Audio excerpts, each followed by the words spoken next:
দশকের পর দশক ধরে আমাদেরকে একটা ভুল ধারণা শোনানো হয়েছে যে লাল মাংস বা গরু খাসির মাংস খেলেই কিডনি নষ্ট হয়ে যায়। এই মিথ এতটাই গভীরে প্রথত হয়েছে যে অনেকে এখনও মাংস খাওয়াকে কিডনির জন্য বিপজ্জনক মনে করেন। কিন্তু বাস্তব তথ্য, বিভিন্ন দেশের খাদ্যাভ্যাস এবং রোগের পরিসংখ্যান দেখলে সত্যটা অনেকটা ভিন্ন দেখা যায়। দক্ষিণ এশিয়া বা ভারত বাংলাদেশ সহর দিকে তাকালেই বিষয়টা স্পষ্ট হয়। এখানে লাল মাংসের খরচ খুবই কম, অনেকের পক্ষে সপ্তাহে একবারও সম্ভব হয় না। ধর্মীয় সাংস্কৃতিক কারণে গরুর মাংস তো আরও কম।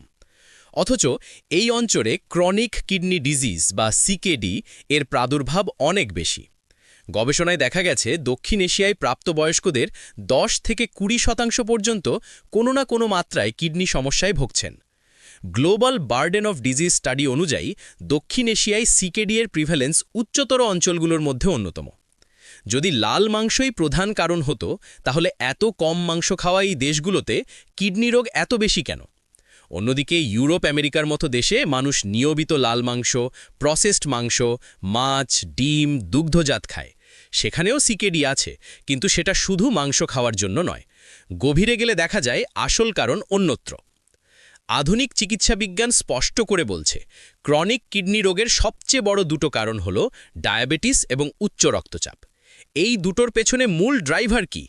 অতিরিক্ত চিনি, রিফাইন্ড কার্বোহাইড্রেট যেমন সাদা ভাত, ময়দা, চিনি, প্রসেসড ও ফাস্ট ফুড, আর অস্বাস্থ্যকর জীবনযাপন যেমন কম শারীরিক পরিশ্রম, ঘুমের অভাব, স্ট্রেস। আজকের সাধারণ খাদ্যাভ্যাস দেখুন।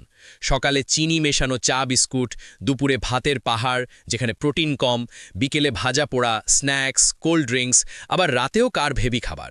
এতে শরীর সারাক্ষণ হাই গ্লুকোজ ও ইনসুলিনের চাপে থাকে। ইনসুলিন রেজিস্ট্যান্স, টাইপ 2 ডায়াবেটিস, উচ্চ রক্তচাপ, দীর্ঘমেয়াদী কিডনির ক্ষতি। অর্থাৎ মূল সমস্যা মেটাবলিক ডিসঅর্ডার, যার জন্য দায়ী খাদ্যের গুণমান আর লাইফস্টাইল। এখানে লাল মাংসকে একা দোষী সাজানো মানে আসল কারণকে আড়াল করা। দুর্ভাগ্যবশত কিছু চিকিৎসক ও স্বাস্থ্য ব্যবসায়ী এই সরলীকরণ করে মানুষকে ভয় দেখাতে পারদর্শী। লাল মাংস আসলে কি? এটি প্রকৃতির একটি অসাধারণ পুষ্টিকর খাবার। উচ্চমানের protein, heme iron, vitamin B12, zinc, selenium ইত্যাদি। শত শত বছর ধরে মানুষ এটা খেয়ে এসছে।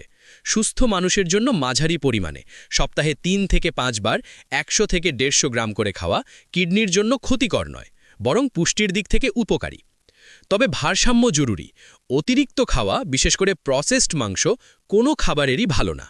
গবেষণায় দেখা গেছে অত্যাধিক লাল মাংস, বিশেষ করে প্রসেসড, সিকেডি এর ঝুঁকি বাড়াতে পারে, কিন্তু এটা ডায়াবেটিস, হাইপারটেনশনের মতো প্রধান কারণ নয়। সবচেয়ে বড় ভুল হয় যখন জটিল সমস্যার জন্য একটা সহজ দোষী খুঁজে নিই। একসময় ফ্যাটকে দোষ দেওয়া হয়েছিল, এখন লাল মাংস, কিন্তু বাস্তবতা অনেক গভীর। কিডনি হঠাৎ একটা খাবারে নষ্ট হয় না, এটা দীর্ঘমেয়াদী প্রক্রিয়া। খাদ্য, ব্যায়াম, ঘুম, স্ট্রেস সব মিলে। যে ব্যক্তি প্রতিদিন অতিরিক্ত চিনি, প্রসেসড ফুড খায়, নিষ্ক্রিয় থাকে, সে মাংস খাক বা না খাক, তার কিডনির ঝুঁকি থাকবেই। তাই অযথা গরু খাসির মাংসকে ভয় পাবেন না। ঐতিহ্যবাহী ভালো মানের মাংস মাঝারি পরিমাণে খান, সাথে শাকসবজি, ডাল, ফল রাখুন, নিয়মিত হাঁটুন, পরিশ্রম করুন, ইন্টারমিটেন্ট ফাস্টিং চর্চা করুন। সুস্থ থাকুন, ভয়মুক্ত থাকুন।